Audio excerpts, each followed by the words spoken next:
Hey, what's happening? How are you doing today? Thank you so much for being here. I am Chris, and I got courage, literally, physically, and in person. Courage, how are you doing today, buddy? I'm good, man. Yeah, no, we've got our nice workarounds for doing this, but we did actually have some in-person time earlier, which was good. I know. That's a good weekend. We met up today at the San Diego Fair as we record this. It's probably long gone by the time you listen to this. But it was a fun time. It was warm. It was hot. It was. I go every single year to the fair. By the way, it's a thing that I do. I didn't do it growing up, probably much at all. We went there on rare occasions, and now I pretty much go every single year since Costco has got that cool ticket pack. Shout out to Costco. Yeah, and then I would get the ticket package and then go to the fair every single year. It's kind of a thing I do. Spend way too much money on stuff. And it's food and everything else, and you get sick when you get home. You're like, oh my gosh, what I eat? Did you? I mean, what was the because I'm telling you, like, I was a little like some of the. I haven't been transparently. I haven't been to the fair in almost a decade, and and it's crazy to even say that because, I mean, I'm from the Bay Area and I've lived in San Diego for like 12 years. And so we went probably like 2 years into me being in the San Diego and like never went again until now. But did you indulge in some of the crazy foods that they had over there? My son wanted the most expensive thing. He wanted the lobster. They had fried lobster, something or other. I don't know what it was. It was ridiculously overpriced. And then I had the same thing I got last year. My son got last year, which was the smash burger. I was like a good smash burger. I like burgers, a good smash burger. And they take the meatballs and they smash them on the barbecue grill and they put the cheese on them and all that stuff. I had that. That's something I really had. I had like ice creams and smoothies and just basic stuff. That's not bad. So you didn't have like the bacon, the double bacon wrapped hot dog. No, I'm not into that kind of stuff. And I'm not into like the fried butter or whatever nonsense there is. Fried butter dipped in chocolate, with whipped cream and like bacon. And that's fried.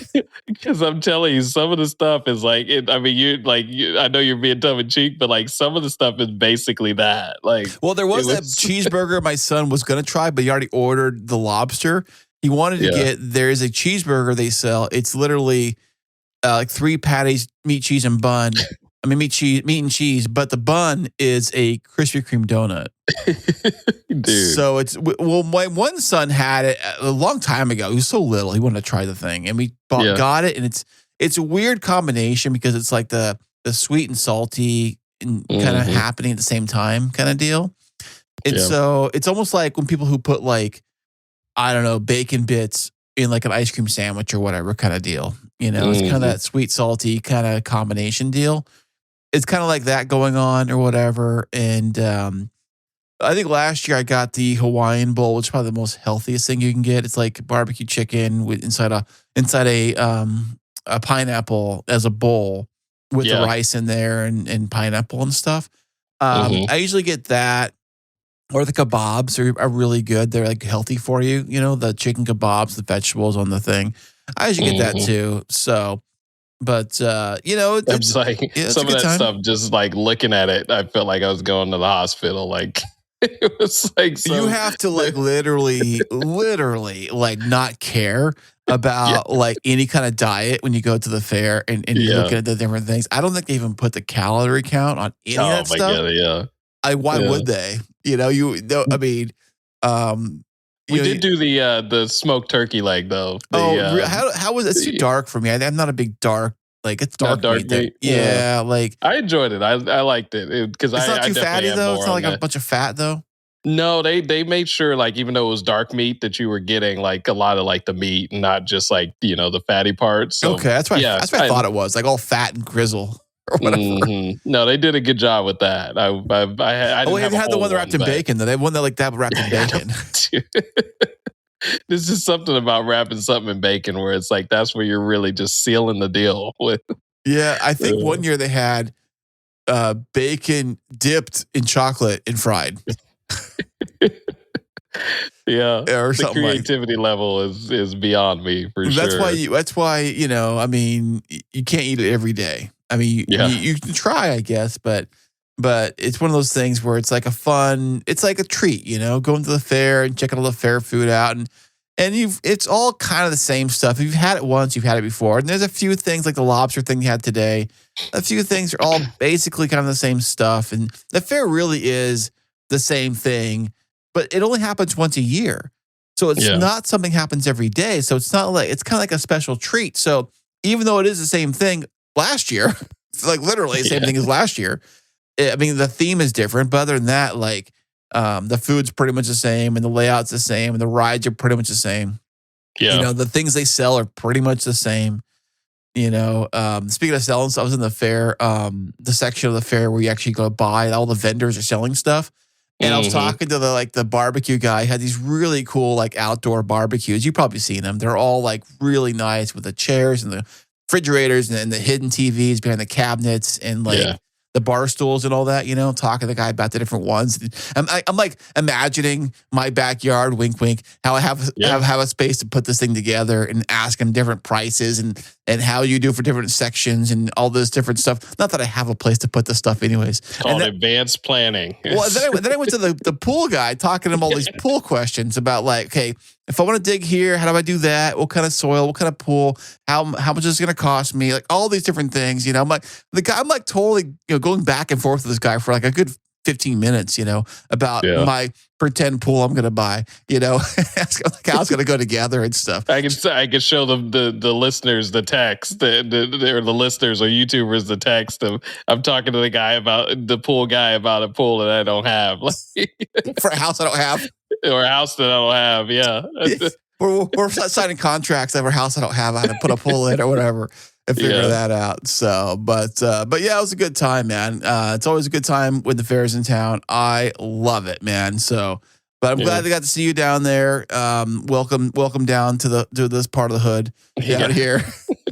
Got out of the boondocks and made it to real civilization. Did you take the Elantra down there today? I did, yeah. So we actually had to use the full capacity of that vehicle today in terms of seating capacity, because my wife's sister's with us, my sister-in-law, and so they switched off. But between her and my wife, they sat in the middle seat, which nobody has sat in the middle seat, I think, since I've owned that car. In the back, you're talking about, right? Because the front has no middle seat. It's no. Yeah, it's just two seats. Yeah, that'd be fun trying to shift gears with the middle seat. Yeah.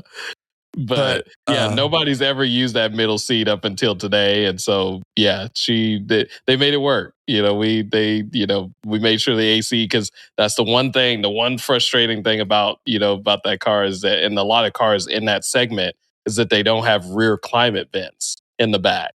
And so they'll have underseat climate vents. So at least like you're getting some your ankles fresh get air. Some air conditioning on your ankles. Yeah, like you're getting some flow of air on your ankles or something, but you don't have anything to direct towards you. And so a lot of times what you have to do is like use the center one to make sure it goes towards the back seat. Oh, yeah. Aim it behind your shoulders, like aim it past your shoulders to get to the people behind you kind of thing. Yeah, I remember road trips like that back in the day.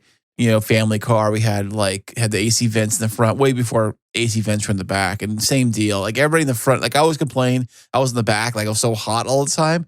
And then everybody in the front be like, it's so cold up here. And they'd be like closing the vents or turning the AC down. Like, it's so hot, Yeah. So, nobody's ever the same temperature or on the same page at all. But right. And like, I want to sit in the front where it's nice and cold, where the AC is blowing or whatever, and that kind of stuff. So you got the Hyundai Elantra N. You drove it on down, and that's fantastic. You've been driving the thing around a lot lately. How many miles? Just curiosity. How many miles you got on it today? Today, I know we talked about this. I definitely probably clocked at least 200 miles today, because I mean, it's, I went down, as I told you, I had a chance to go down to La Jolla Cars and Coffee and check that out this morning. They only do it once a month now, and it's like in the same area as the La Jolla Concourse, but just along that street where a lot of like the little small shops. What kind of cars did you see over there today?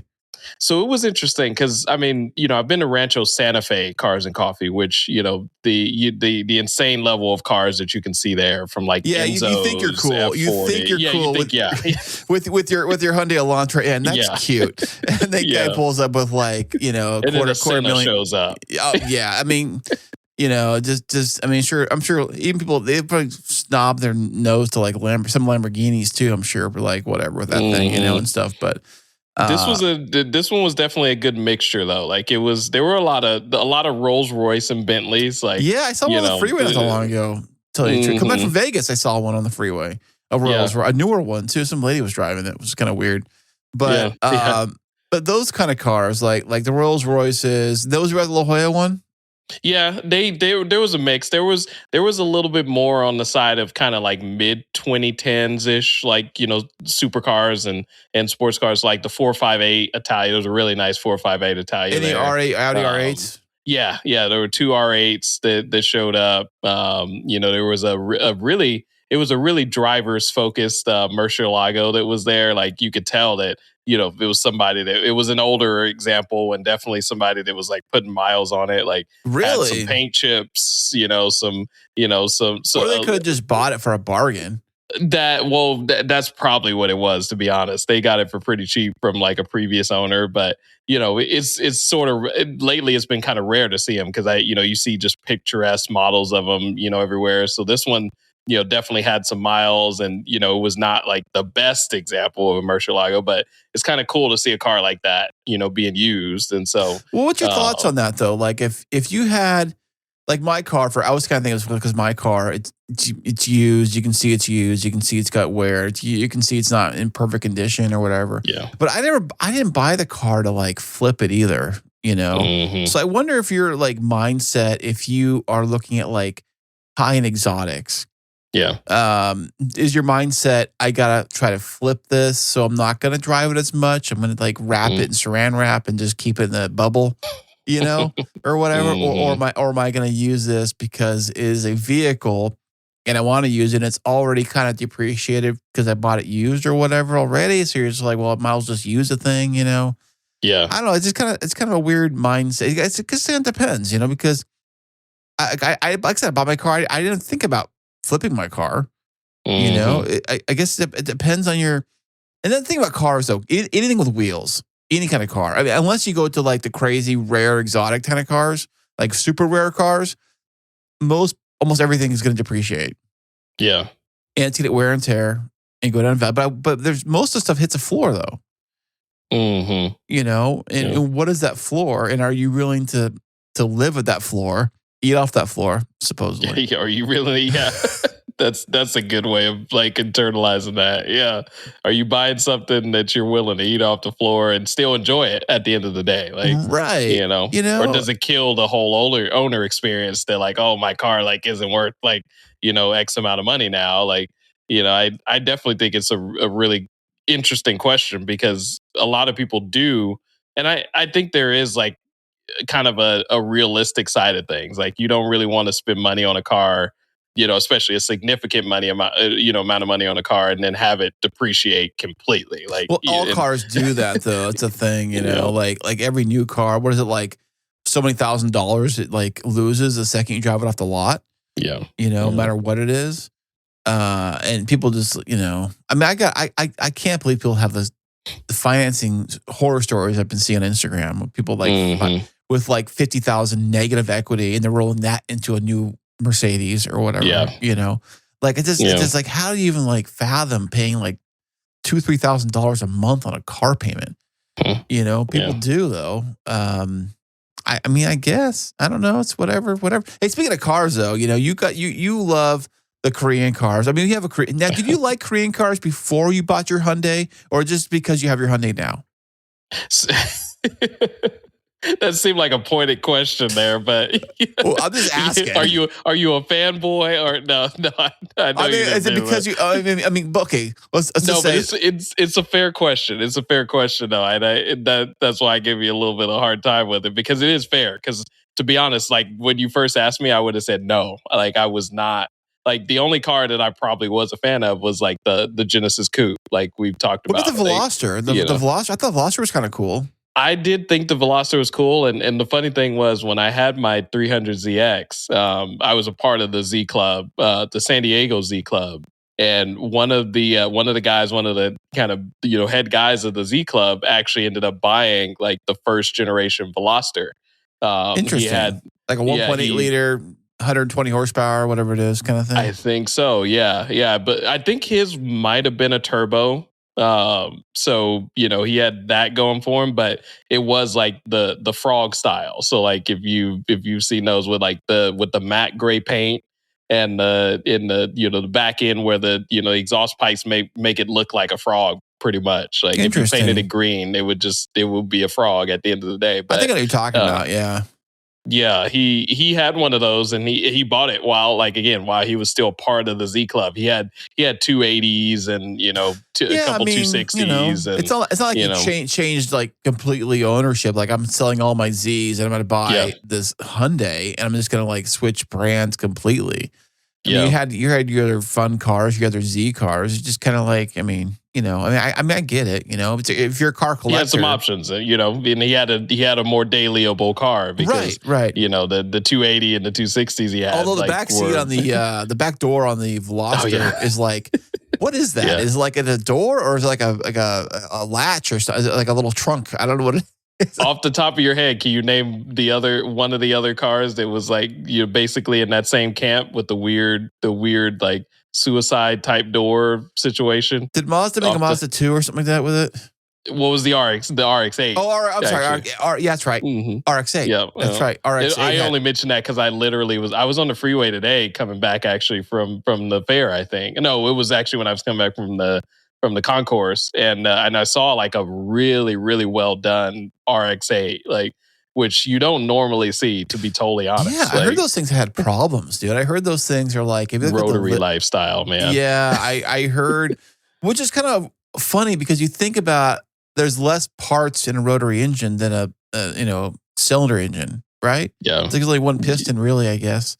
You can do multiple rotors, like you can have you can add rotor. That's kind of how you like stack, with internal combustion, regular internal combustion, you're like making bigger bore and, bigger capacity. But yeah, with rotors, you add rotors and that adds power essentially. But yeah, like to your point, it should be simple in terms of its mechanisms and everything. But just the nature of how it works with the Dorito inside of it and how it rotates and how the seals, activate and everything it's a nightmare. And it's like really, unless you enjoy and really, really are invested in that type of car and that type of motor, don't even mess with it. Dude, I remember at the auto show when they were just announcing the RX-8. And this is before like everybody does QR codes and Instagram and all that stuff now. Before that even was a thing. So they had this thing, kids, called CD-ROM drives. And the CD-ROM drive, it's basically like a disc that like you put in your computer and like it spins like a record. Yeah. What's a record? Well, it's like a record, but digital. You can break it if if you got angry. Use a Frisbee or whatever. Yeah. And so anyways, at the auto show, as a fun little thing they did, is they gave us these little CD-ROMs that were in the shape of the rotary engine. It was like kind of oval shape, so it's like shaped like the engine block, but then in the middle it had that little Dorito cylinder, a piston or whatever it is, right in there, and it spun around. But you can't really see it spinning around. I guess you can if you have like an old fashioned CD-ROM. You can look inside the drive and see it or whatever. But I just remember saying that like that was part of the gag was they gave us these little CD-ROM discs that were shaped like the engine. Yeah, class A marketing right there. And it basically what it was is you spun it around and it kind of showed you basically what a website is, but like on a disc. You know, kind of. I mean, I guess they probably had a website version too. I don't remember, dude. It's like back in the day when I guess they couldn't put everything on a website, like with video and stuff. They had to put it on a disc. Maybe is what it was, like a CD, or DVD or whatever it is back in the day. Oh, the good old days back in the day, man. So floppy disk, all of that stuff. Yeah. Oh, I had all that stuff back in the day, man. Let me tell you. I mean, I didn't have any real computers until I bought it myself. Growing up, we got like the hand-me-downs from the hand-me-downs from the hand-me-downs. And so like everybody's using like mouses and like Windows and stuff. I was using like got to put this disk in the drive to turn the computer on. I got to put this disk in the drive to do something else, kind of a thing. And keyboard only kind of deal. And no color, nothing like that. So back in the day. Yeah. But Hyundai, now Hyundai, like you said, with Hyundai, this is your only Hyundai you've ever owned, right? Yeah. Okay. And so far, good? I mean, you enjoy it, I'm assuming? Good experience, yeah. Which is different from a lot of, I won't say, but yeah, different from a lot of times what you hear about ownership with Hyundai is, and to be honest, totally transparent as well. I have two neighbors that have like some of the Hyundai SUVs, the 3-row SUVs. It's not. Is it the Genesis or the Santa Fe's or? No, it's not the Santa Fe. Tuscan, I'm thinking.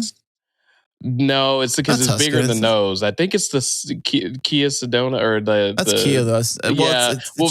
They share like a lot of their. It's a really weird dynamic with the Kia, Hyundai, and I know we'll talk about it a little bit later, but the Genesis kind of trifecta thing, because and I guess it's sort of similar because with Audi Group, for example, like Volkswagen Audi Group, like you got Volkswagen, you got Audi, but then you have Porsche, you have, it's true. You used to have Bugatti, which you don't have anymore. And so, they have kind of these different brands and their own tier levels, their own target brand, target clientele. But Kia and Hyundai, like as themselves are, they are essentially the same company and do a lot of part sharing, but they sort of have separate marketing strategies.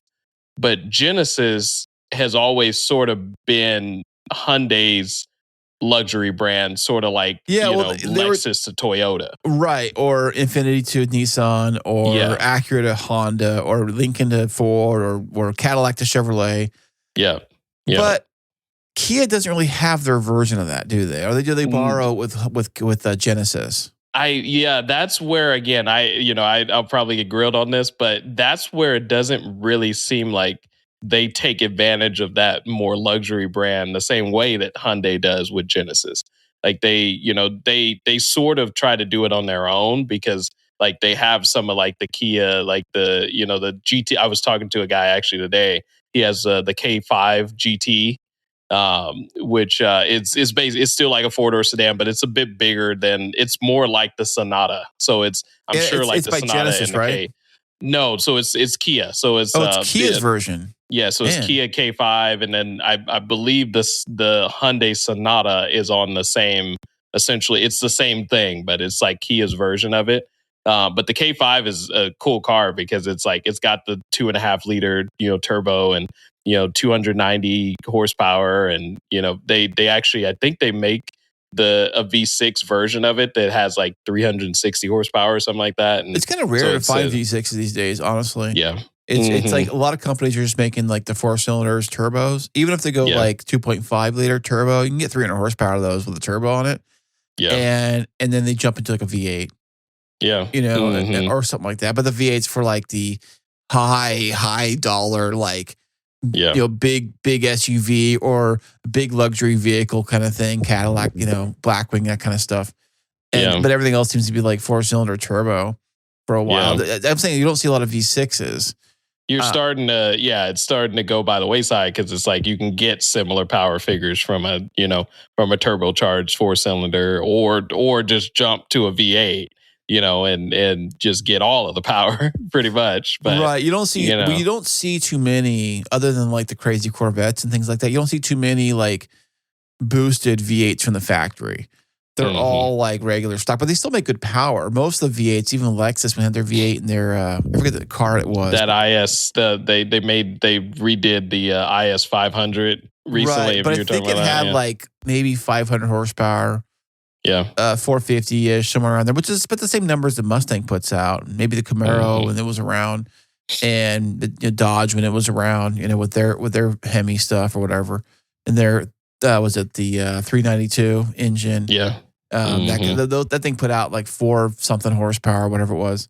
So in that 400 to 500 horsepower range for a V8 seems pretty decent. And a lot of the people who make V8s seem to be sitting in that kind of range of like the 400 to 500 range horsepower without going totally boost. But I think it's plenty for a car. Yeah. For a smallish car like a Mustang, or even something bigger like the Dodge thing or whatever. Even for a truck, it's decent. Yeah. But Kia, but Hyundai has got their Genesis lineup. They used to have the Genesis Coupe, which I loved that car. They made two versions, a turbo 4-cylinder, speaking of that, and their V6, the 3.8 liter V6, which is basically very similar to the VQ engine Nissan makes. Yeah. Although the Nissan version is better. I'm not saying that because I own one. I'm just saying it really is. It was. Yeah. It's undeniable that it was, but it was like, it was the other option. Like a lot of people want to kind of go against the grain and say like, I want a Z, but I want something else. And they were cheaper than like say the Genesis Coupes were cheaper than say like a Infiniti G37 or G35 or whatever. The only thing was that now I know that Genesis did make a 4-door version of they wouldn't call it the Coupe, they called it the Genesis. They wasn't called the Coupe. And then they had the Coupes for the 2-door ones, but they did have like kind of this 4-door version, but they didn't call it the Coupe. They just called it Genesis, I think. It was a really weird time where, they started to kind of use, it was before they fully like made Genesis its own brand, but they started to kind of use Genesis as like sort of this top tier element of Hyundai. And like they had like I actually really loved like they when they used to call it the Genesis, but it was that 4-door. They actually had a 4-door 5-liter, sedan for a while. And they had a period where they were just calling that a Hyundai Genesis sedan. And then when they changed Genesis over to its own brand, it was the same car essentially, but it still kept the 5-liter V8. And it was the Genesis G80, I believe, is when they had the Genesis G80 V8. And it was I still like to this day, but I've never driven one, and I've like always wanted to just have a chance to just drive it and just see what it was like, because I really felt like it was, kind of like an honestly, it's weird because the comparison would have been like the G90 or the G92 or E92, sorry, BMW like M3. And that's like kind of probably who they're going after. Like that's their target like competitor, right? Like but it was weird because that was a previous generation. Like the E90 was like, mid 2000s, like early 2010s. Like the G80 didn't really become a thing until like the later like 2010s, but it was like, again, they were trying to play catch up, and they were like, this is a cool recipe that we can kind of make out of this.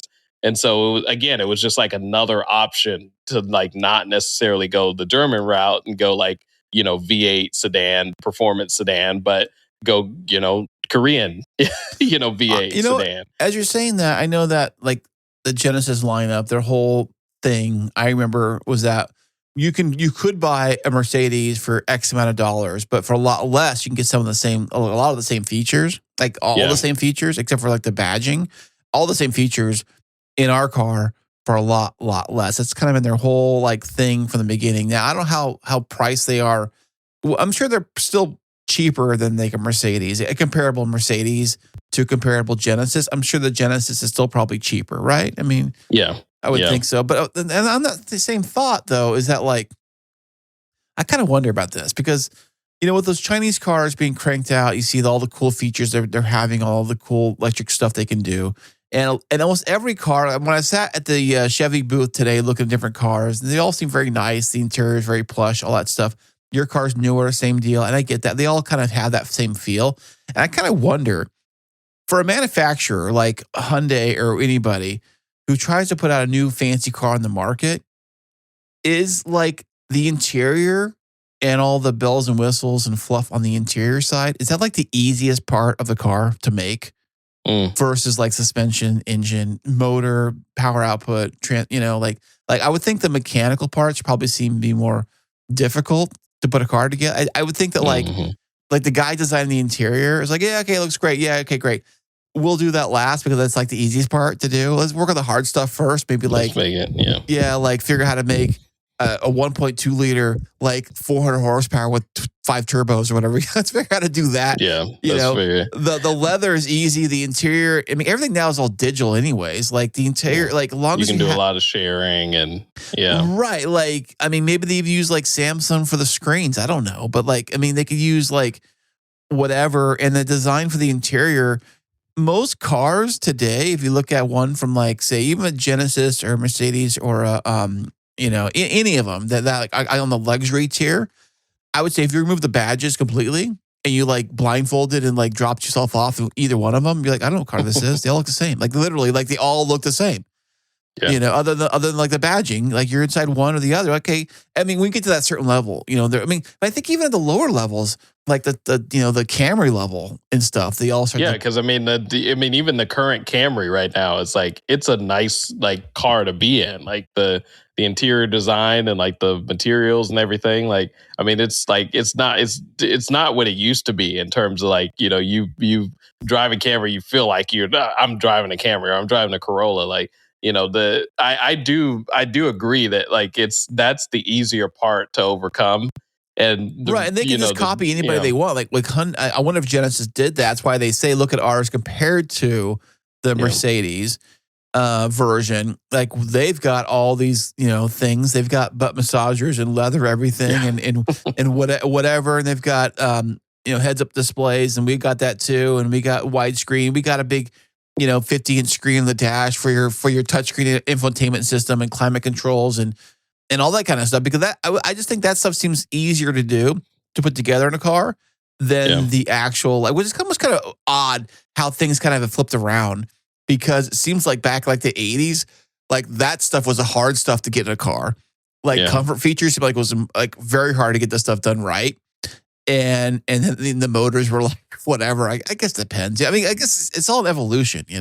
What's the driving? I think that's really, and again, for risk of sounding like the in-car fanboy is like, I think that's really what the differentiating factor ended up being with those.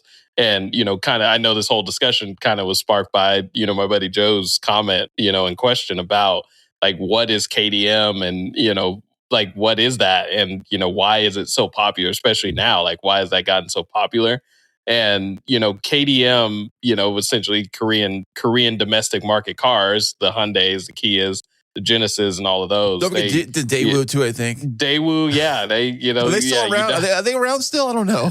I think in certain not here in the States, but I think in certain other markets, like in other countries, they still manufacture into that. I remember seeing a commercial for those when they came out, and I was like, look at that, interesting. Well, who was a what now? And it was like super cheap on the screen. I was like, wow.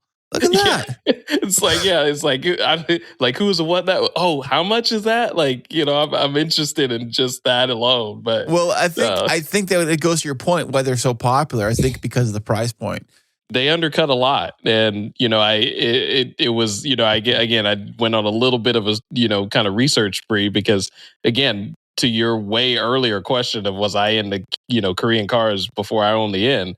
I wasn't, like, to be totally honest. Outside of like what we talked about, the Genesis Coupe, the Veloster, like I wasn't in that scene at all. And, I was like, okay, let me kind of take a step back. And, again, we kind of know like sort of the consumer cars that were being put out, like, the Hyundai Accents and the Elantras of the past, which, were not cars that anybody that was like really into cars were choosing as their mode of transportation. It was a car to get you from point A to point B potentially. There's no cool factor with a Hyundai. There was no cool factor about it. And I think they knew that too. I think Hyundai kind of knew that. I would think when they first started getting cool was when they got the Genesis Coupe.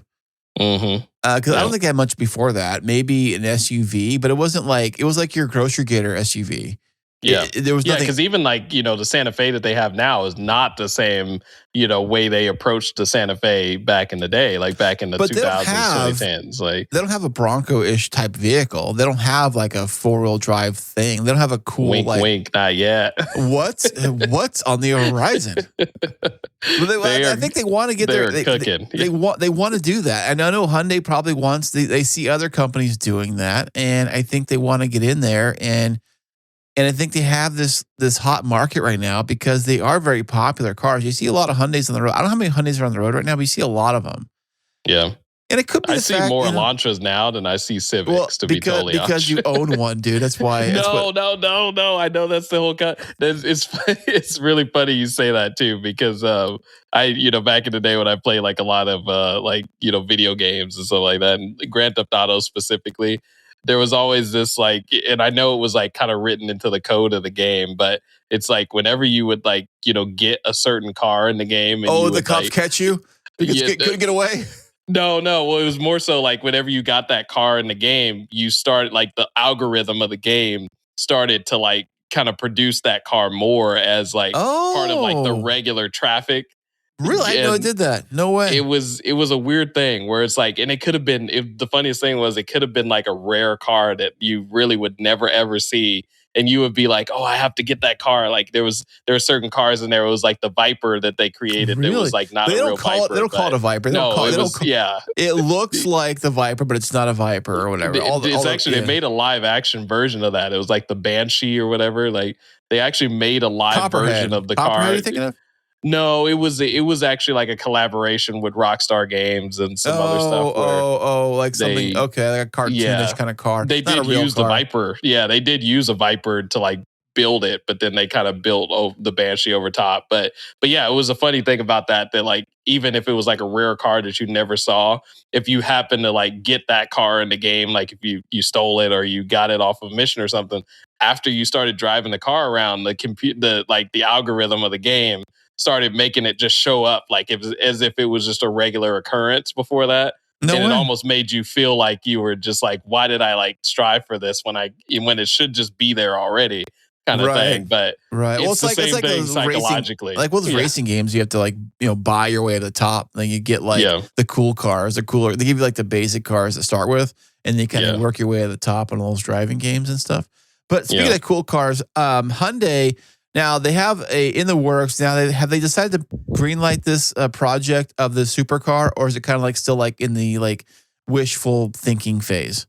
Apparently, it is. It is at that point of green lit. Like they're given time frames, and I don't know, Chris. I know we're toying around with this in terms of showing photos. Show and tell here. I don't know if you're listening on an audio. If you're listening on an audio podcast, we're trying to just explain the best we can. But if you're watching this, say on YouTube or wherever this may end up being, who knows? But I'm going to try to put up some pictures here of the car we're talking about here. So. Let's see here. So, this. Do you know what this car is going to be called? Do you know what? They're just going Magma GT is like going to be their Halo car. Yep, that is it. So it looks like your typical supercar. Now, where's the engine sitting in this thing? Because I'm looking at it. Is it mid-engine? Like it almost looks like a new Corvette, really. Right where it's supposed to be. Yeah. Is it going to be in the front? I mean, mid-engine in the back. Mid-engine, yeah. Is it going to be under the glass like a Corvette engine? That, honestly, the two biggest factors are, where it's going to be, how it's going to situate, and what it's going to be is like the two things, which, to be honest, it seems like there is a consensus at this point that it's going to be a V8. Like it, as much as people have said, like maybe they might use like, a 3.3 turbo like they've done in other cars or something of that sort. I watched 2 or 3 different videos since we've been talking about this, and they seem to land that they really think it's going to be a V8 and potentially a twin turbo V8. Now, is that a gas tank on that side we see on the left by the door, by the back window? There's a little circle. It looks like it could be a gas tank. You're asking a very great question because I'm sure some people will be wondering, will this be an actual V8 supercar or will it be a hybrid? And it seems as though that they will be making it as a hybrid. So a video that I watched actually today before we hopped on it showed that it actually has, it has tanks on both sides theoretically, but okay. Well, one side is probably a gas tank. One side is probably, charging for the electric motors. So it is highly likely that this is going to be a hybrid and not just a straight V8 supercar, which in my mind, I think is still a huge win at the end of the day. Yeah, especially given that, a lot of what Hyundai is doing is, they've said that they're going to still have an internal combustion in-car and multiple internal combustion in-cars. This thing does look sick, though. Let me tell you. I'm looking at the thing right now. It's a good-looking car, man. As far as supercars go, this thing looks like it's borrowing some cues from, I'm going to say Ferrari. Maybe a little 360 in the nose. Look at the nose. A little bit of 360 in there. I can't quite tell the headlights. Are they these slim, thin little slivers of headlights? The thin little slivers, which, kind of, honestly, Maybe a little like Acura NSX, the new one, maybe in there. little NSX. I see a little bit of like Maserati MC12 kind of or MC20, the newer one in the front with like the skinny headlight kind of deal. But this is just a prototype. This is not the actual production. If they do make a production, this is not the production. So the reason why people are pretty confident that this would go into production, though, is that they've started to race a GT car in GT class racing. Is that this Veloster I have? Is that the one you're talking about? No, so that's a separate topic. The WRC side of things. Oh, okay, yeah. You think of GT class, different kind of race. Yeah, so they with the GT class, in terms of those type of cars, if they race a car in those series, they basically have to have a homologation of that car as a road-worthy car that you can purchase. Right. How many do you have to have, though, to make it legal? Usually yeah. They want the owner owns it.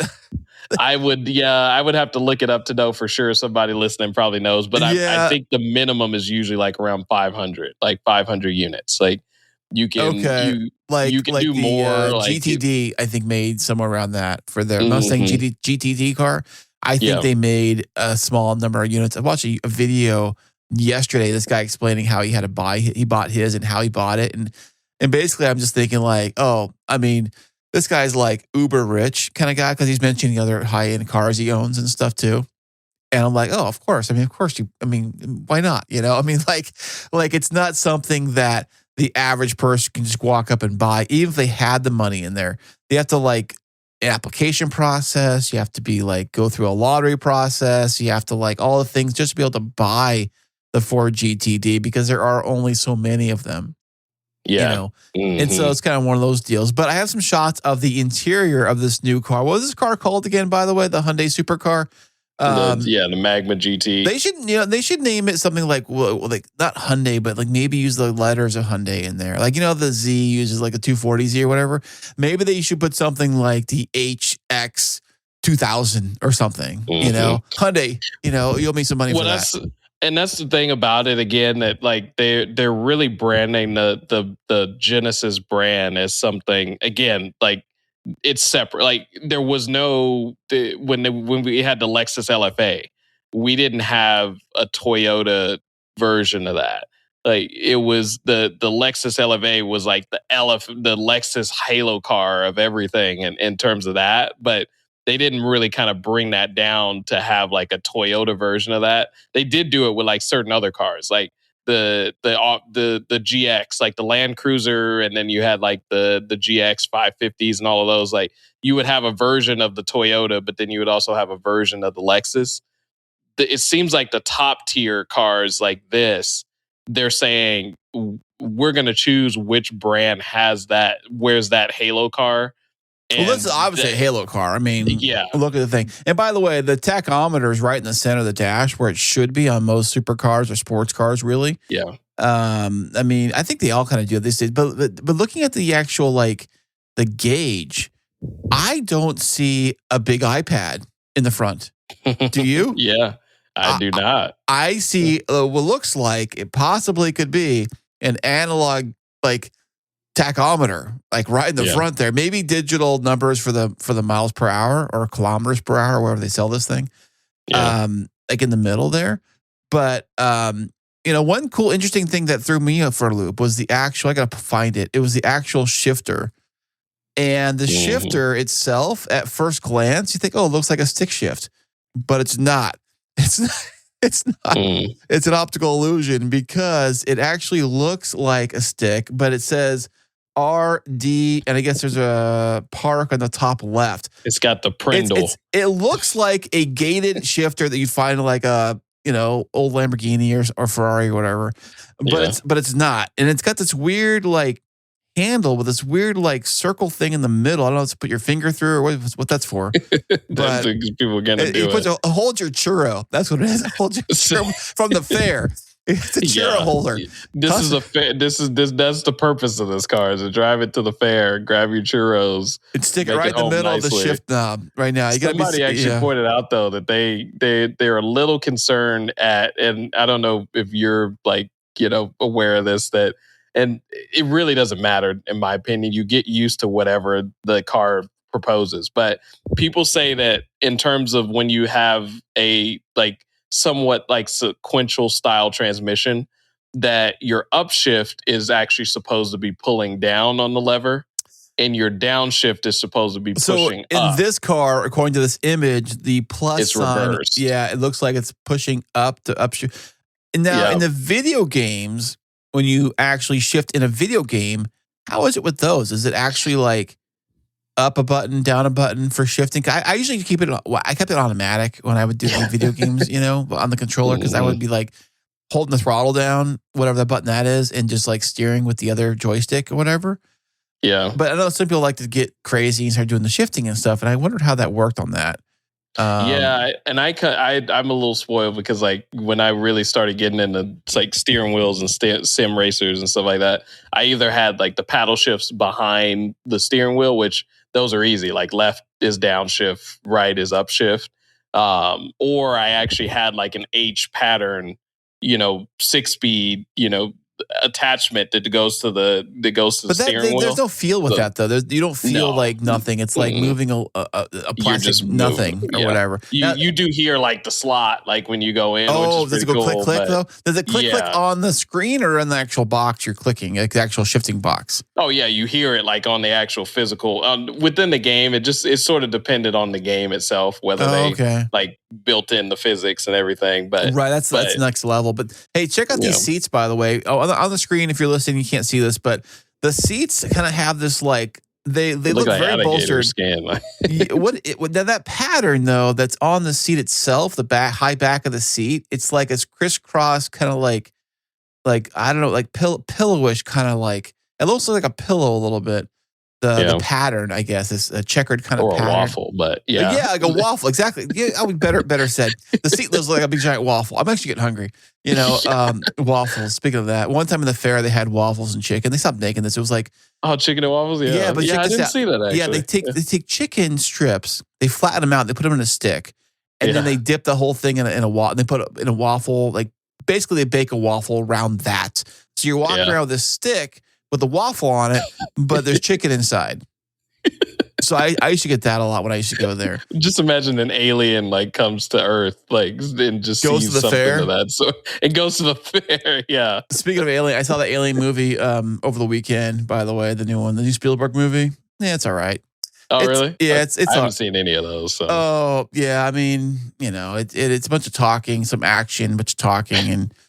I mean, they got some cool stuff to it. I mean, people think it's the greatest movie on earth, but I'm like, okay, whatever. Calm down now. Calm down, people. You've seen the movie before. If you've seen movies like that, you've seen it before. You've seen, yeah. You know what's going to happen.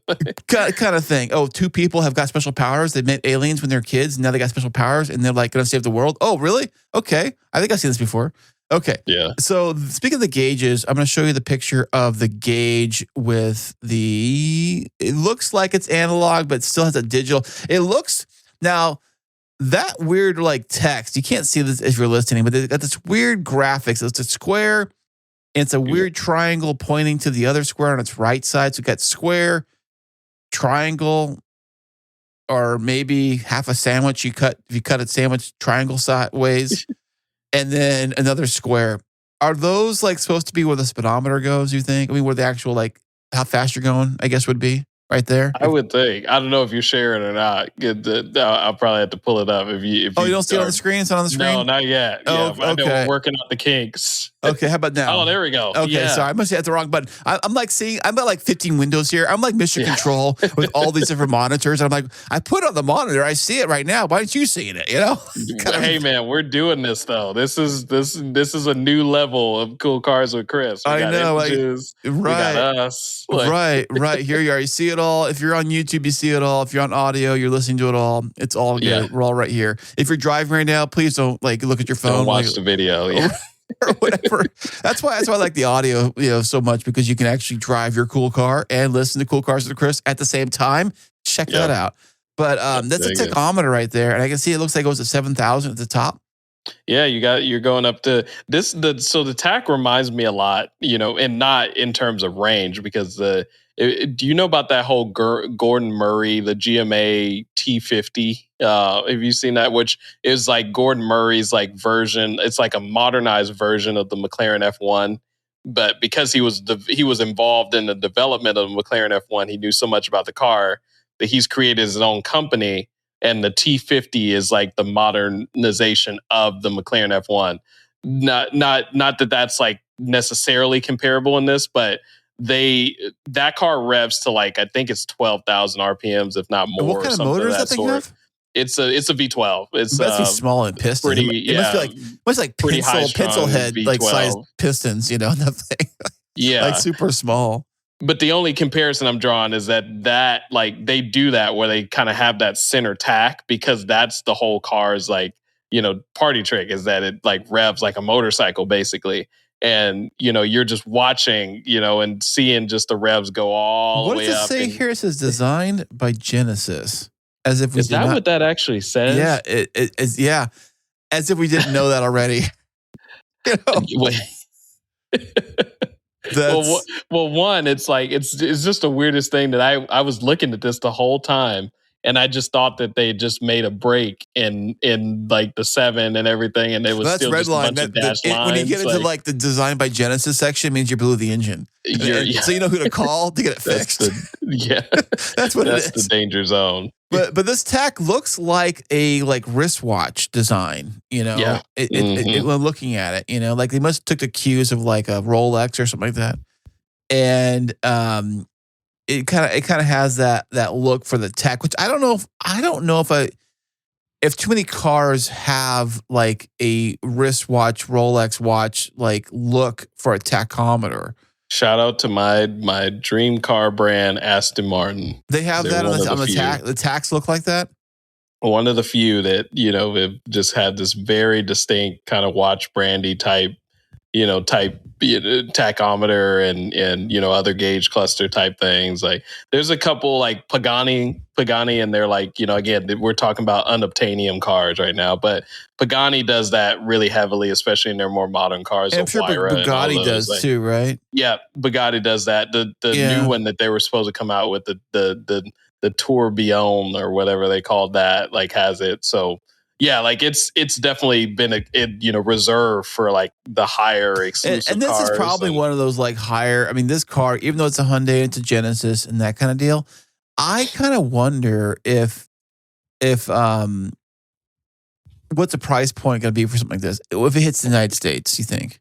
I mean, tariffs aside, but to be totally honest, though, like. And it's a valid question. I think that like something of this sort, if they did it right, that it would fall somewhere in like the 250. Like if they found a way to make it somewhere in the $250-ish to $300,000 range for something like this, with like a twin turbo V8, mid-engine, rear wheel drive. Yes, it's a hybrid, but with like bespoke styling, like again, an interior the way they're showing it with cool gauge clusters and everything.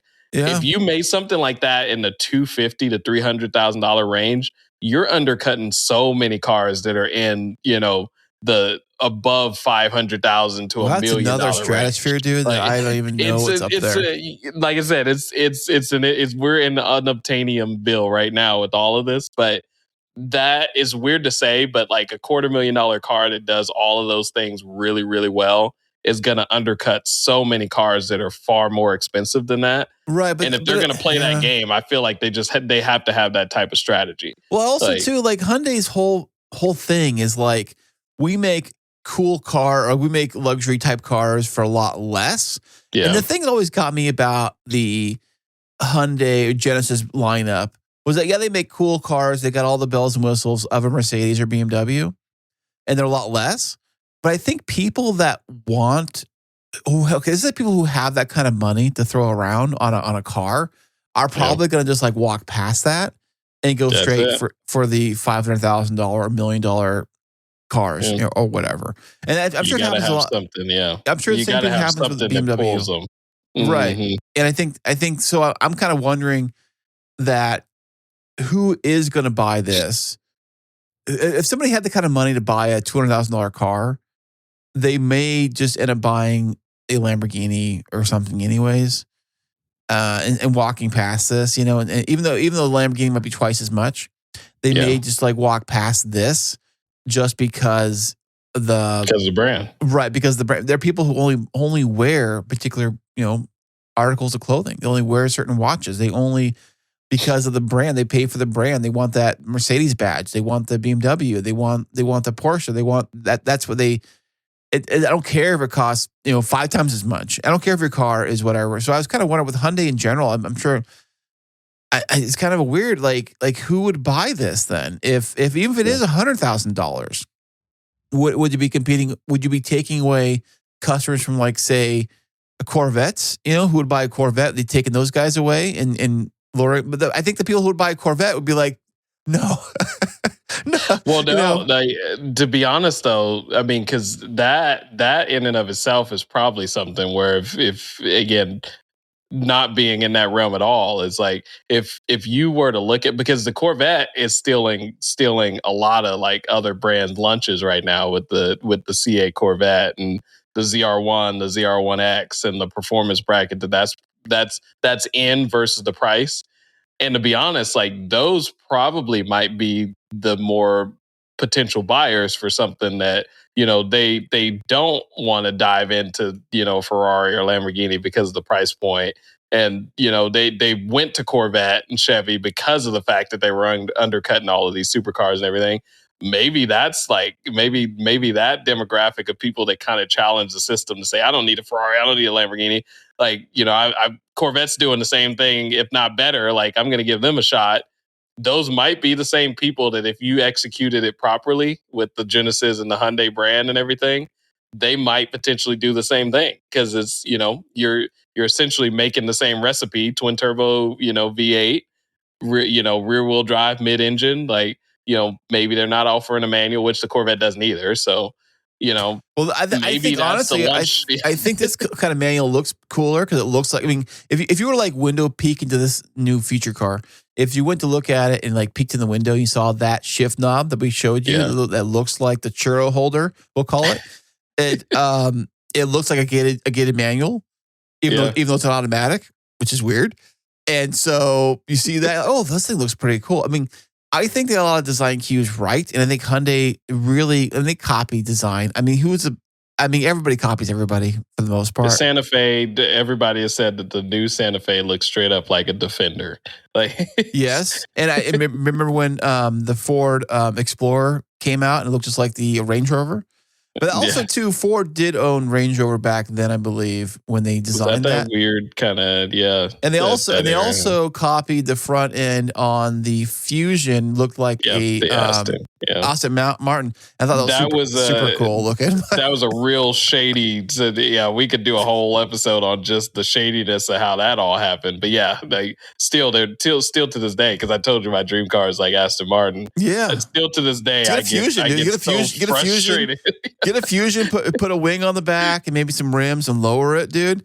And I think you can put a fake like hood grill. Like the Aston Martin has like those like grills in the hood. You can kind of like put some of those fake ones, like sticker them on the front of your Fusion. I think you're good to go, dude. No one knows. I don't think you're good to go. And you roll up in a Cars and Coffee and be like, "Look at me, folks. Whatever. How you doing?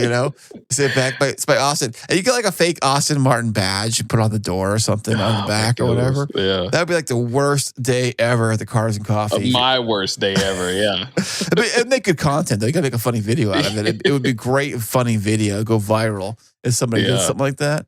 So, but I think Hyundai is got their nose to the ground, or ear to the ground, however you say it, and they're trying to, I guess, compete with the big boys, and that's why they started Genesis in the first place.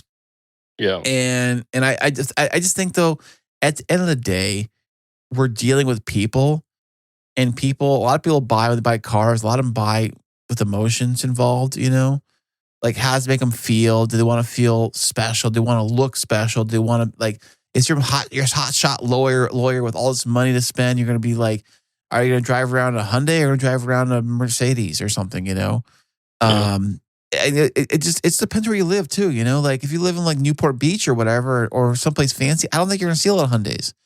I say it all the time. No, Audi, BMW. I mean, Mercedes has always kind of had like its image, even though it had its kind of weird times in the 80s and 90s. But BMW, Audi particularly had a time where it was not cool to drive an Audi.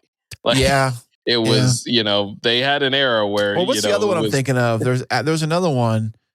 Who else had a car? I can't think. That's cool now. That wasn't cool back then. No, I'm just thinking there was another like of those German brands I'm thinking of that were like the luxury brands of like the 80s, 90s. There was another one I can't think of right now. Oh my gosh. Not either. Yeah, but it's not Volkswagen, right? No. Like I'm thinking like in the Audi realm. There was Audi. There's another one I'm thinking. I can't think of it.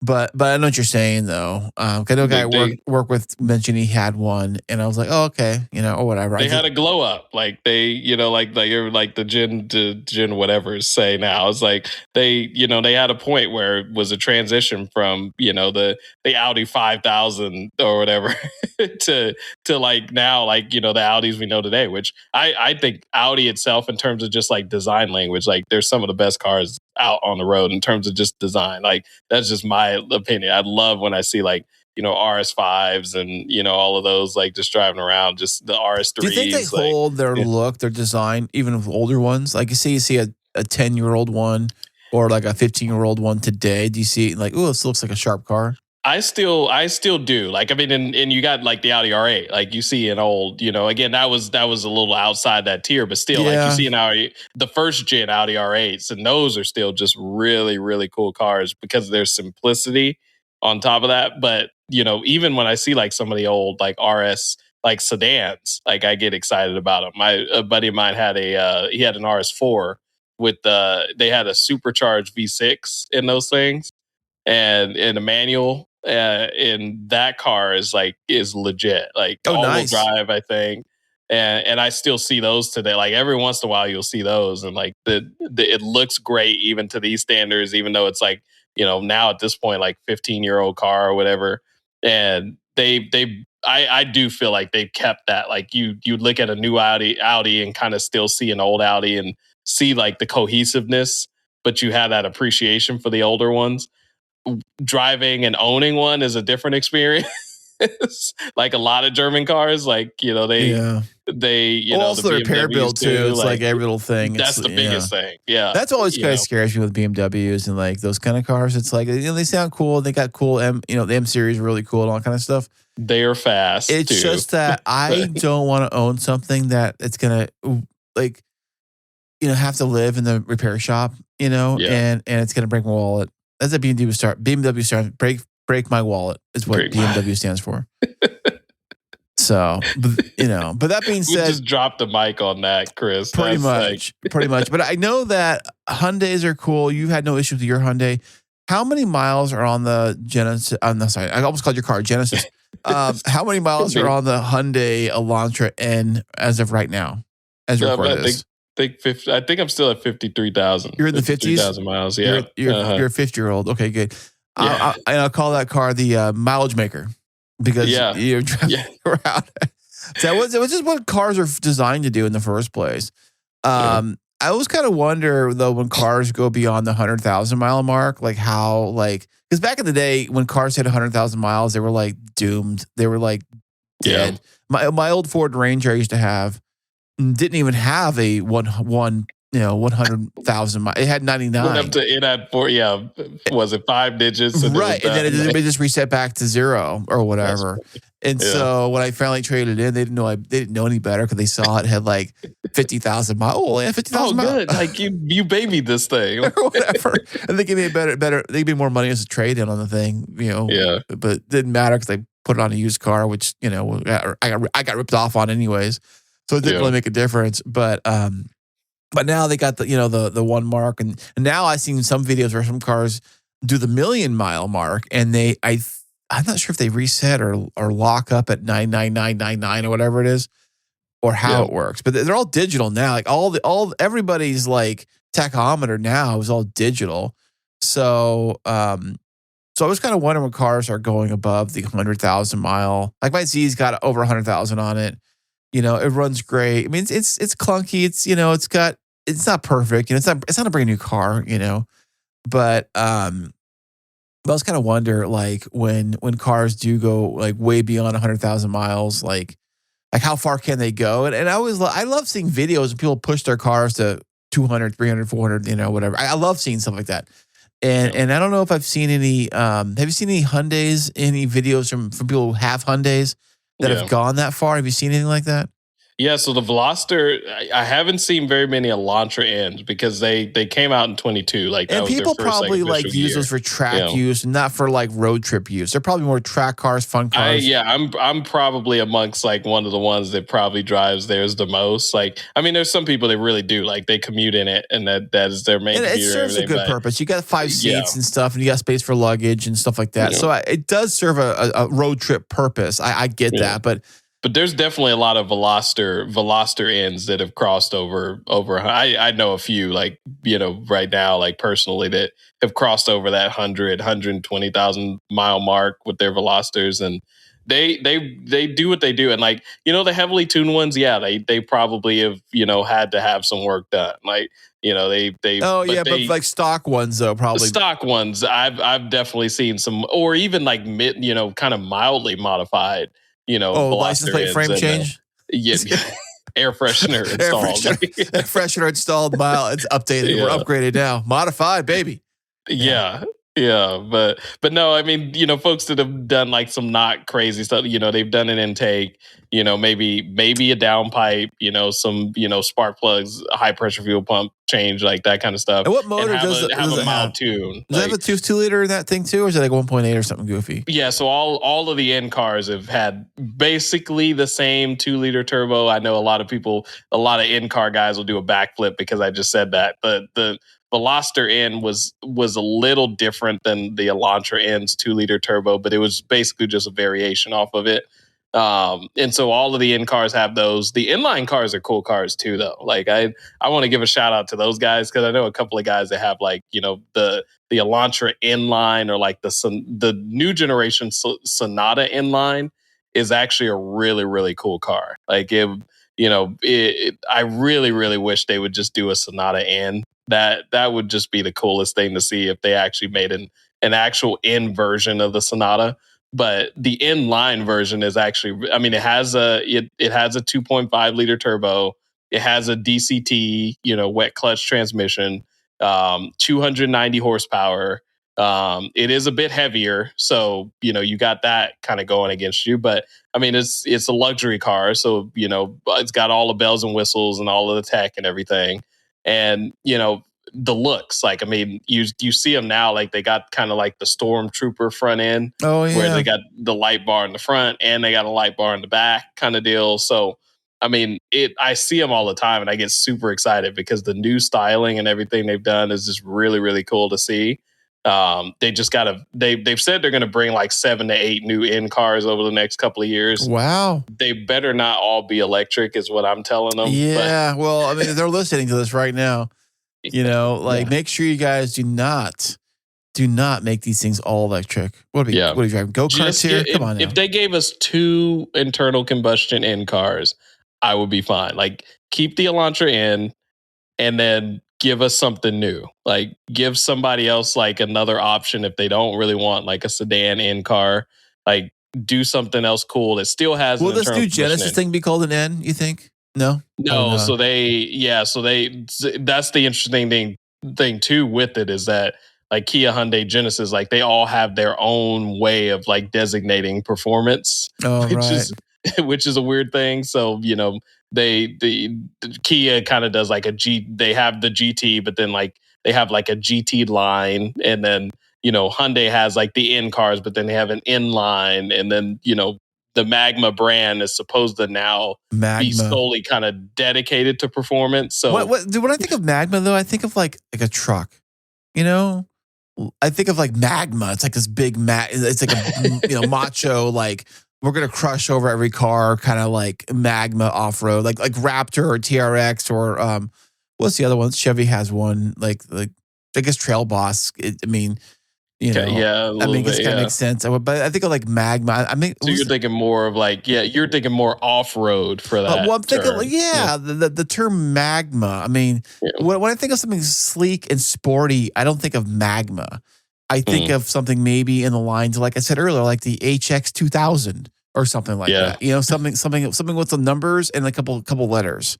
And I think H for Hyundai, X because why not, and then 2000 because that sounds cool. You know, or because why not? Yeah, you know, like I just think like that would be a cool. You know, just like a 240Z, for example, a 300ZX, you know, like it wasn't, I mean, Fairlady, they didn't want to use Fairlady when they brought the car over here because they thought it was too sissy, you know? And we always like, me and my buddies always made fun of that when we played Gran Turismo. I was like, what is a fair lady? Like, what does that mean? It was a play called My Fair Lady. I've never seen it, but I heard the guy who invented the Z car loved it. He wanted to call it Fair Lady. And I mean, I get it, you know, I mean, you like something, you stick with it, but I think Magma, it just sounds like something like you think of like Magma isn't like part of like molten lava, like magma and like this. And that's why that's why they want to paint everything orange at the end of the day is because of that. What you just said. Oh, maybe that's a color code or whatever. But I'm just thinking, when I think of like lava and magma and like just hot, like earthy stuff. I think you're thinking of something that can traverse all of that stuff. Well, something that can travel on the earth. Like if your car is called like tree trunk or whatever, you know, like I wouldn't expect it to be a sports car. I would think it to be like something that can go over tree trunks or like you know, like off road or whatever. Like Boulder, if like car is like Boulder Hero or whatever, you wouldn't think that'd be a sports car. You know, we think it would be like, but then it turns out to be like, you know, high performance sports car, manual, like the Boulder Hero, all of the things you ever wanted, and it's called that.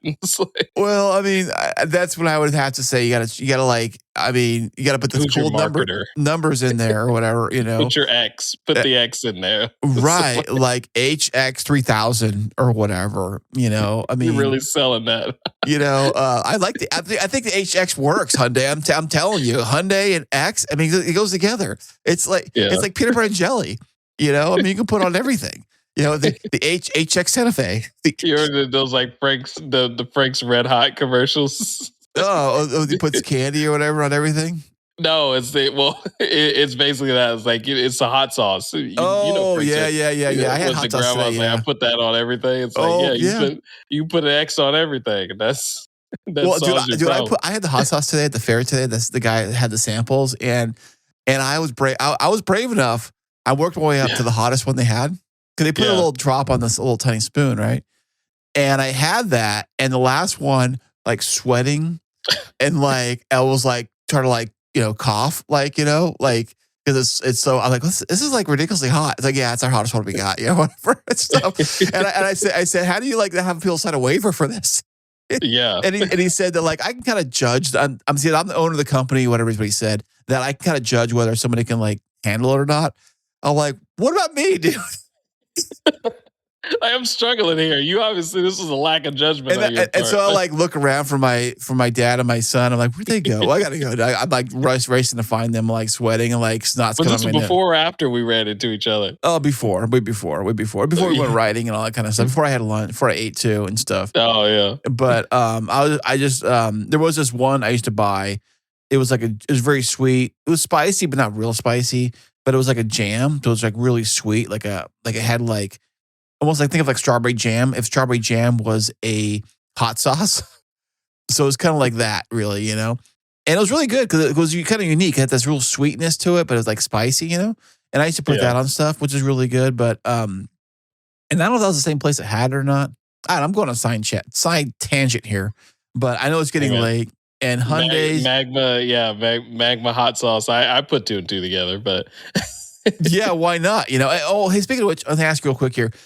When your car, like, and when it gets to certain miles where you're thinking about, you know, upgrading or trading it in, will you consider maybe going another Hyundai or something completely different?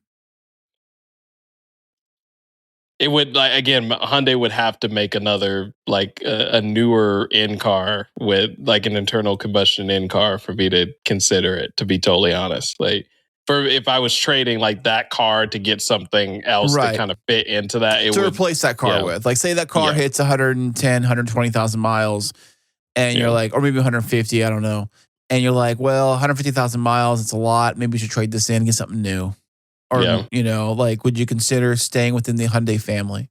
Yeah, it would. Yeah, like I said, they would have to. Because I mean, you know, again, I would jump. You know, I go to Kia maybe, but it's like maybe a Stinger, but a Stinger doesn't really fully do it for me because they don't offer that in a manual. So, oh, you want a manual?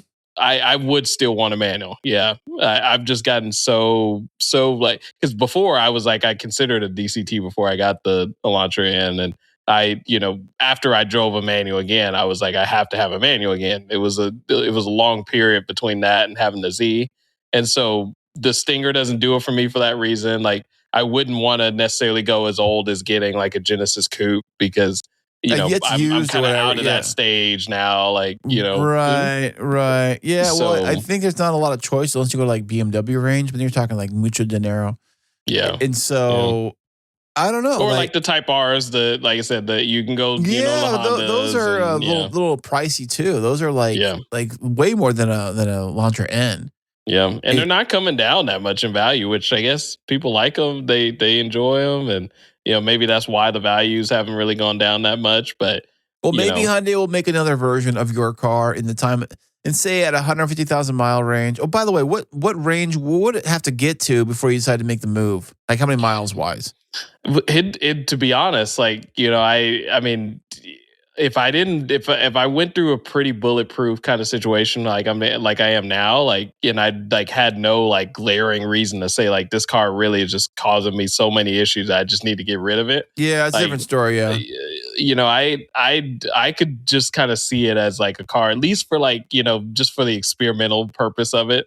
Of just like if it started, like if I had like a motor issue, I tuned it too much and I blew it up or whatever. Yeah, you got to drop like, 10 grand on the engine or whatever. I get it. You know, just drop the money on the engine, and because there's a lot of aftermarket, especially on like the internal side of things coming. Oh wow, you know, coming on that. So I mean, it'd be cool to kind of build it out and just almost treat it like, you know, like the old Civics, like the, you know, the old Civic hatches. As long as the basic, you know, features work, like the seats. As long as that, like if I got to a point where like my like, you know, infotainment screen. Oh, that's right. Yours is all like, digital. Like you're like if that stuff started to fail all over the place, then like it's out. Like because you really can't get past all that. Like I don't know what you do to fix all that.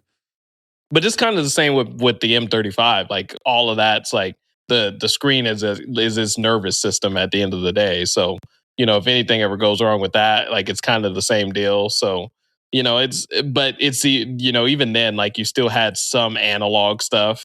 But you know, with the now, why don't you have now? It's all of it's all integrated. So yeah, I think to answer your question, it would really take something more like where you can't fix it with just like throwing a new motor in there and throwing a new trans. Like if it really just came down to like, you know, just major electrical issues and, you know, just things that you can't just like replace parts for, then like I would definitely be looking at what the replacement will be. But from just like a powertrain standpoint, like I think that there's a lot of potential for these cars, and I'm like, it would be cool to like have that as just like the toy, and just like you got to give it to you hand it down to your kids when they turn 16, and then you get your next version. You get your next one or whatever, and kind of got to go down the chain that way or whatever. Yeah, I mean, that's always something kind of fun. I always thought about that too, but it just never happens. Like life gets in the way, you trade things, and you get new cars, and new things happen or whatever, and that's kind of the deal, you know. It would be cool though. It was my first like new car. Like it was the newest car that I've ever bought, and so that's nice. You know, it was the first car that I like ripped plastic off of. Like wow, because even at 5,000 miles, like it still had plastic over over. It was. I guess like nobody ever for 5,000 miles on. It was very well concealed. It was like over the and I kind of wish I left it now because. Now, like the radio cover has like fingernail scratches and stuff on it. Yeah, it's not new anymore. You know, it was the first car that I was able to do that kind of stuff with. So it would be cool to see it last some time for sure. Well, definitely, man. Well, thank you for sharing your Hyundai. I gotta drive the thing by the way one of these days, man. You know, and dude, I'm definitely down. I'm gonna be like, what? This clutch feels so weird, you know? Because I got one clutch, another clutch. It's gonna feel so different. That's what happens. Have you ever driven one stick and then jump into somebody else's stick and then go back to yours? Everything feels. I think my clutch is broken in my car now because your clutch feels different than my clutch. You know, it happens a lot. It happened to me in my other truck a lot. So, but this is fantastic. And where can everybody find your amazing YouTube channel? Because Courage himself is a fantastic YouTuber himself. He's on the tube. He's on the YouTube. I'm on the tube. I'm on the Insta. Feel free, check it out. The Driven Dad 22 on both. And I'll put links. I'll put the links down below in the show notes of this episode. Down below, links to all of the stuff.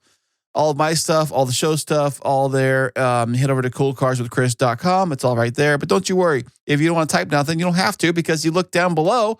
All the links are right there for you. Clickety, click, click. And on that note, drive safe, be legal. Make sure there's gas in the tank, air in the spare, and all that great stuff. And we'll see you on the very next episode.